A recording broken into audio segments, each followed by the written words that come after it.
ഈ കാണുന്നത് lithium and phosphate ബാറ്ററിയാണ്. അപ്പോൾ ഈ ഒരു ബാറ്ററിക്ക് 450 രൂപയാണ്. അപ്പോൾ ഇങ്ങനെയുള്ള സെല്ലുകൾ ഉപയോഗിച്ച് നമുക്ക് ബാറ്ററി പാക്ക് ഉണ്ടാക്കാനും അതുപോലെ എല്ലാ കാര്യങ്ങൾക്കും ഉപയോഗിക്കാൻ പറ്റും. അതുപോലെ ഈ ഒരു സെല്ല് 3.2 വോൾട്ട് 15 AH 48 വാട്ട് ഹവറാണ്. അപ്പോൾ ഇങ്ങനത്തെ ബാറ്ററിക്ക് 7 വർഷത്തിന് മുകളിലാണ് ലൈഫ്. അതുപോലെ ഇങ്ങനെയുള്ള ബാറ്ററികൾക്ക് ലെഡ് ആസിഡ് ബാറ്ററിനേക്കാളും ബാക്കപ്പ് കൂടുതൽ കിട്ടും, കംപ്ലൈൻറ്റ് കുറവാണ്. അതുപോലെ 12 വോൾട്ടിൻ്റെ ബാറ്ററി പാക്ക് ഉണ്ടാക്കാനായിട്ടാണെങ്കിൽ ഇതുപോലത്തെ 4 സെല്ലുകളാണ് ഉപയോഗിക്കേണ്ടത്. BMS ബോർഡ് ഉപയോഗിക്കണം നിർബന്ധമായിട്ടും. അതുപോലെ ഈ കാണുന്നത് 3.6 വോൾട്ട് 5 AH ലിഥിയം ബാറ്ററിയാണ്. സെല്ല് 18 വാട്ട് ഹവറാണ്. അപ്പോൾ ഇങ്ങനെയുള്ള ബാറ്ററികൾക്കെല്ലാം BMS ബോർഡ് നിർബന്ധമായിട്ട് ഉപയോഗിക്കണം. ഈ ഒരു സെല്ല് നമുക്ക് എല്ലാ കാര്യങ്ങൾക്കും ഉപയോഗിക്കാൻ പറ്റും. ബാറ്ററി പാക്ക് ഉണ്ടാക്കാനും പവർ ബാങ്കിനും അങ്ങനെ എല്ലാ കാര്യങ്ങൾക്കും ഉപയോഗിക്കാൻ പറ്റും.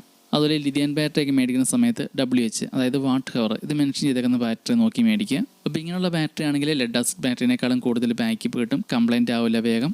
അപ്പോൾ ഇങ്ങനെയുള്ള ലിഥിയം ബാറ്ററിയും ഇതിനാവശ്യമായിട്ടുള്ള BMS ബോർഡും നിങ്ങൾക്ക് ആവശ്യമുണ്ടെങ്കിൽ തൊടുപുഴയിലുള്ള കിഷോർ റോഡിയസ് ഈ ഒരു ഷോപ്പിൽ ചെല്ലിക്കോ അല്ലെങ്കിൽ ഈ നമ്പറിൽ കോൺടാക്ട് ചെയ്താൽ മതി. കൊറിയർ സർവീസ് ഉണ്ട്. ഈ ഒരു ഷോപ്പുള്ളത് തൊടുപുഴ പ്രൈവറ്റ് ബസ് സ്റ്റാൻഡിൽ നിന്നും ഏകദേശം 150 മീറ്ററാണ് ദൂരം. ഇതാണ് ഈ ഷോപ്പിൻ്റെ വാട്സപ്പ് നമ്പർ.